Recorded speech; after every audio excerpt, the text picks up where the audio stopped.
welcome to the podcast for When the Curves Line Up for October 3rd, 2023. Please see the article that includes diagrams of today's events on the website at whenthecurveslineup.com. Text by Jeffrey L. Hunt. In Chicago, sunrise occurs at 6:50 a.m. Central Daylight Time, followed by sunset at 6:29 p.m.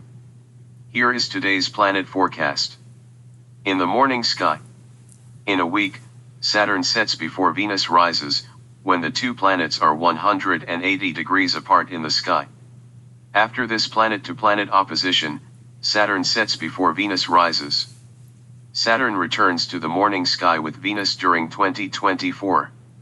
This morning, Saturn is theoretically visible in the west-southwest as Venus rises. The ringed wonder is not as bright as Venus or Jupiter.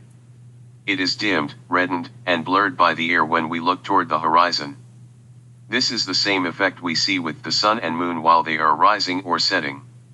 This morning, Venus rises 3 hours, 41 minutes before sunrise. Saturn sets 27 minutes later.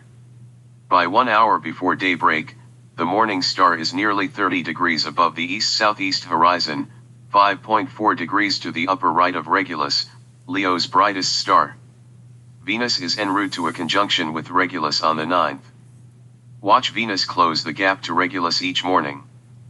Farther westward, bright Jupiter and the Moon are in the western sky. Jupiter is 12.9 degrees to the left of Hamal, Aries' brightest star, and 11.2 degrees to the upper right of Menkar, Cetus Nostral. The Jovian giant is retrograding in front of a distant starfield. Usually, the planets appear to move eastward against the stars. When Earth overtakes and passes between a more distant planet and the Sun, the outer planet appears to back up or move westward against the starfield, an illusion from our faster-moving planet overtaking the distant world. Watch Jupiter seem to move backwards as it moves closer to an imaginary line from Hamal to Menkar. The Moon, 80% illuminated, is 2.7 degrees to the upper left of the Pleiades star cluster. Find the Moon and the stellar bundle through a binocular that greatly amplifies the Moon's brightness. An afterimage, a temporary spot in the vision, of the Moon may appear. To see the cluster alone, move the binocular so that the Moon is out of the view. Then the star cluster appears near the upper left of the field. Mercury is slipping into bright morning twilight. The planet is bright, but visible as the sky brightens.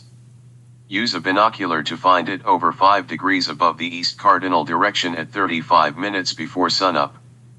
Find a spot, such as an elevated structure, hilltop, or shoreline, with a clear horizon looking toward the east.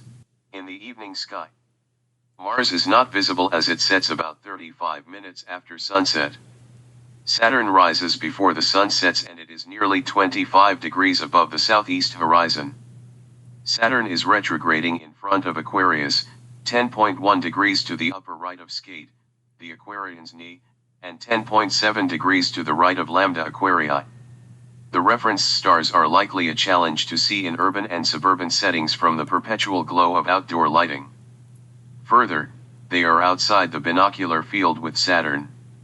Start at the ringed wonder and move the binocular in the appropriate direction to each star.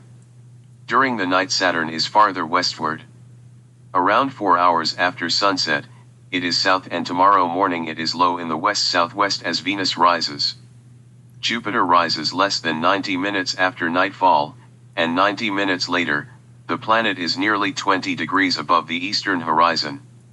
The gibbous moon, 74% illuminated, is a few degrees above the east-northeast horizon. As midnight approaches, Jupiter is less than 45 degrees above the east-southeast horizon. Tomorrow during twilight, it is in the west-southwest. Thank you for listening. Please read the articles at whenthecurveslineup.com.